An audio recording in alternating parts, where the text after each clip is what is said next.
देखिए अब next topic है, हम चर्चा करेंगे अर्थक्वेक के बारे में, ठीक है ना।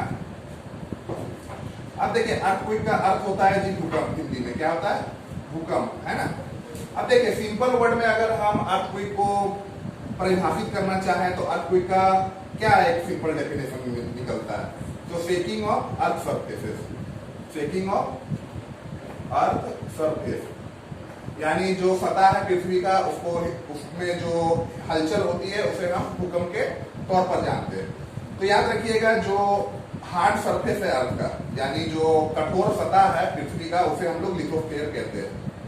उसे क्या कहते हैं, लिथोस्फीयर। तो जो भूकंप है वो ओरिजिनेट होता है लिथोस्फीयर में, उसका निर्माण लिथोस्फीयर में ही होता है। और याद रखिएगा वो जो निर्माण वाला जो जगह है उसे हम फोकस कहते हैं। जो अर्थक्वेक का निर्माण जो होता है हमारे धरती के अंदर में, लिथोस्फीयर के अंदर में जहाँ पे भूकंप का निर्माण होता है, उस जगह को, उस पर्टिकुलर जगह को हम फोकस कहते हैं। अब देखिए अर्थक्वेक जनरली जो है, ठीक है ना, डिस्प्लेसमेंट ऑफ रॉक के कारण होता है। मीन्स हम लोग सब जानते हैं कि ये लिथोस्फीयर है, लिथोस्फीयर के अंतर्गत हमारे पृथ्वी के अंतर्गत बड़ी बड़ी सरफेसेस का चट्टान है, मीन्स प्लेट्स है रॉक्स का, यानी एक प्रकार से बोल सकते हैं चट्टानों का बड़ा बड़ा रॉक्स है। अब ये रॉक्स जो है डिसइंटीग्रेट होती है, मीन्स एक दूसरे से अलग हो जाती है। एक दूसरे से अलग होगी तो ऑब्वियस बात है ऊपर का जो हमारा सरफेसेस है उसमें हलचल पैदा होगा, उसमें हलचल पैदा होता है तो ऑब्वियस बात है ऊपर में जो आपका इमारत वगैरह ये सब जो बना हुआ है उनको एक प्रकार से बड़ी मात्रा में नुकसान पहुंचता है, ठीक है ना। तो याद रखिएगा अर्थक्वेक जो है, जहाँ पे अर्थक्वेक का निर्माण होता है उस प्लेस को हम लोग फोकस बोलते हैं। And earthquake generally occurs due to displacement of rocks, यानी जो धरती के अंतर्गत, धरती के अंदर जो बड़ी बड़ी चट्टानों की परत है उसके हटने से, उसके टूटने से अर्थक्वेक का निर्माण होता है, ठीक है। अब देखिए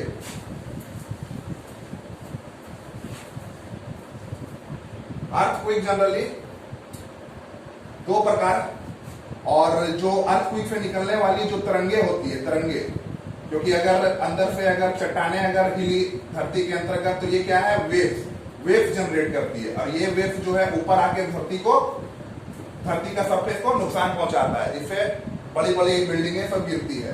तो जनरली हम लोग देखते हैं दो प्रकार के वेव्स होते हैं जी, दो प्रकार के वेव्स होते हैं। एक कहलाता है बॉडी वेव्स एंड दूसरा सरफेस वेव्स, ठीक है। देखिए बॉडी वेव्स जो है, ठीक है, इसका निर्माण फोकस, इसका केंद्र क्या होता है, फोकस, ठीक है। फोकस में अर्थक्वेक का निर्माण हुआ और ये जनरली जो है चारों दिशा में फैलती है, it distributed into every direction, ठीक है ना। फोकस में निर्माण हुआ और बॉडी वेव जो है चारों दिशा में स्प्रेड आउट हो जाती है।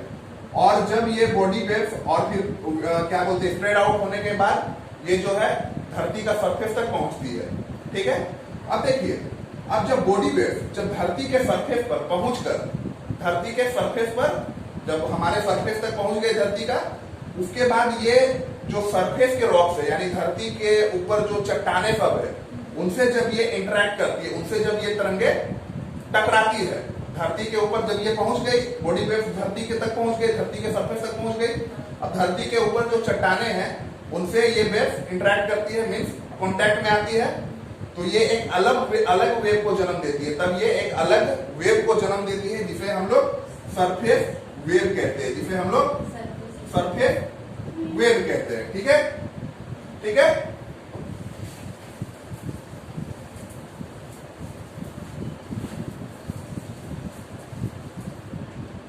अब देखिए सरफेस वेव के अंतर्गत दो प्रकार के वेव्स होते हैं जी, एक पी वेव जिसको प्राइमरी वेव बोलते हैं, दूसरा सेकेंडरी वेव, ठीक है ना, एफ वेव्स, ठीक। तो प्राइमरी वेव जो है सबसे पहले धरती तक पहुंचती है, प्राइमरी वेव सबसे पहले धरती तक पहुंचती है। और प्राइमरी वेव का फीचर क्या है, it is like sound wave, it is like means very similar to sound wave, क्योंकि ये जो है ये लिक्विड, सॉलिड और गैसेस मीडियम के थ्रू ट्रेवल कर सकती है। पी वेव जो है तीनों मीडियम के थ्रू ट्रेवल कर सकती है। सबसे पहले धरती के सरफेस तक यही पहुंचती है पी वेव, ठीक है। अब दूसरा एस वेव। देखिए एस वेव को सेकेंडरी वेव के नाम से भी जाना जाता है जी, है ना, सेकेंडरी वेव के नाम से भी जाना जाता है। ये थोड़ा टाइम लेग करता है, टाइम लेग करता है मतलब थोड़ा लेट से पहुंचता है, थोड़ा लेट से पहुंचता है। ये जो है जनरली जैसे प्राइमरी वेव जो है तीनों मीडियम पर ट्रेवल कर सकती थी, ये सिर्फ सॉलिड मीडियम पे ट्रेवल कर सकता है। और याद रखिएगा F wave are most destructive, और एफ वेव का फीचर क्या है, दे आर मोस्ट डिस्ट्रक्टिव, सबसे विध्वंसकारी है। जितना भी सरफेस के ऊपर जो बिल्डिंगे में दरार गिरना, टूटना, फूटना, सारा जो गतिविधि होती है ये एफ वेव के कारण ही होता है। ठीक है, ठीक है। अब देखिए जो वेव आ रही है धरती के अंदर से, जो सरफेस तक हमारे धरती के अंदर से जो हमारे सतह तक जो वेव आ रही है भूकंप की, उसको रीड करने के लिए एक इंस्ट्रूमेंट होता है जिसको हम लोग सिस्मोग्राफी कहते हैं। ठीक है, ठीक। वेव्स को रीड करने के लिए जो इंस्ट्रूमेंट होता है उसे हम लोग क्या कहते हैं, सिस्मोग्राफी। ठीक है ना, क्लियर हुआ, क्लियर हुआ। हमें धरती के अंदर हमें सोर्सेस ऑफ अर्थ या इंटीरियर ऑफ अर्थ भूकंप पता चल गया। अब हमें पता करना है कि जो हमारे धरती के अंदर जो मटेरियल है उसके बारे में हमें पता कैसे चलता है जी। तो देखिए इसका दो प्रकार से बोल सकते हैं, दो पॉइंट है जिससे हम लोग धरती के इंटीरियर के बारे में हमें पता चलता है। एक हो गया डायरेक्ट सोर्सेस, दूसरा इनडायरेक्ट सोर्सेस। ठीक है ना। अब देखिए डायरेक्ट सोर्सेस में क्या हो गया जी, डायरेक्ट सोर्सेस में जनरली हमें जो हमारा अर्थ यानी जो सरफेस रॉक्स है, यानी जो हमें चट्टान धरती पर प्राप्त होती है, उसको अध्ययन करके हमें इंटीरियर ऑफ अर्थ के बारे में पता चलता है। कि खास करके देखिए माइंस में, जो माइंस देखे होंगे खदान, उससे कोयला निकाला जाता है जी, सोना निकाला जाता है। तो वो क्या है, वो धरती के अंतर्गत खदान में जाकर आप 4 किलोमीटर 5 किलोमीटर गहराई में जाकर जो धरती के अंदर से जो हमें मटेरियल प्राप्त होता है उसे हम लोग रिसर्च करते हैं और पता चलता है कि धरती के इंटीरियर यानी धरती के अंदर कैसा कैसा मटेरियल बसा हुआ है, मीन्स उपलब्ध है। ठीक है, तो एक माइनिंग हो गया जो हमें डायरेक्ट सोर्सेस यानी खुदाई से प्राप्त होता है, हमें अध्ययन करने को मिलता है, रिसर्च करने को मिलता है कि धरती के अंतर्गत कैसा कैसा मटेरियल अवेलेबल है। ठीक है ना। सरफेस ऑफ अर्थ भी हो गया दूसरा, सरफेस ऑफ अर्थ रॉक्स ये दूसरा हो गया। अब देखिए याद रखिएगा हमारा एक लिमिटेशन है, हमारा एक लिमिटेशन है। दुनिया का सबसे अगर गहरा खदान अगर देखिएगा कहीं है तो वो साउथ अफ्रीका में है और उसका मैक्सिमम डेप्थ है 4.5 किलोमीटर धरती के अंतर्गत। उससे ज्यादा, उससे बियॉन्ड हम लोग नहीं जा सकते, क्योंकि जैसे हम लोग जाते हैं, आप लोग को मालूम है, जैसे हम लोग धरती के अंतर्गत जाते हैं एयर प्रेशर जो है बढ़ने लगता है, डेंसिटी बढ़ता है, एयर प्रेशर भी बढ़ता है। तो इंसानों के लिए पॉसिबल नहीं है उतना गहराई में जाना, सर्वाइव करना। ठीक है ना। तो एक लिमिट तक ही हम लोग धरती के अंतर्गत जा सकते हैं और जितना हमें मटेरियल उपलब्ध होता है उससे हम लोग धरती के जो इंटीरियर के मटेरियल है उसको अध्ययन करने में बहुत सहायता प्राप्त होती है। ठीक है।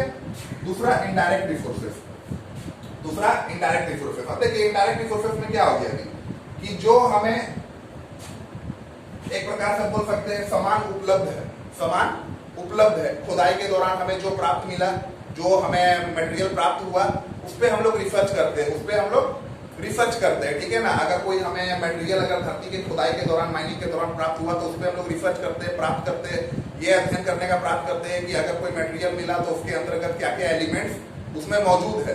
तो उससे हमें एक ब्रॉडर व्यू मिलता है कि हो सकता है धरती के इतने गहरा यानी 40 बोल सकते हैं कि 6 किलोमीटर धरती के अंतर्गत या 8 किलोमीटर या 5 किलोमीटर अगर कुछ एलिमेंट हमें प्राप्त हुआ तो उसे रिसर्च करके हमें प्राप्त होता पता चलता है कि हो सकता है धरती के 5 किलोमीटर 6 किलोमीटर अंतर्गत ये सब मटेरियल उपलब्ध हो। क्योंकि आपको एक पता है कि हमारा एक लिमिटेशन है, हम कुछ हद तक ही धरती के अंतर्गत जा सकते हैं।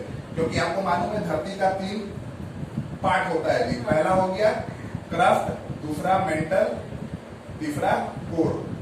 ये आपका सॉलिड फॉर्म में है, मेंटल आपका जो हो गया लिक्विड में है, ये भी सॉलिड में है। तो बीच में लिक्विड है, लिक्विड होता है लावा। अब लावा में इंसान अंदर जाएगा तो चिकन तंदूरी बन के बाहर निकलेगा, तो पॉसिबल नहीं है, हमारा एक लिमिटेशन है, बात समझ रहे। दूसरा इनडायरेक्ट फोर्सेस में आ गया जी मेटियोर। अब ये क्या होता है, ये क्या एलियन का नाम आप लोग सोच रहे होंगे, बोल दिए।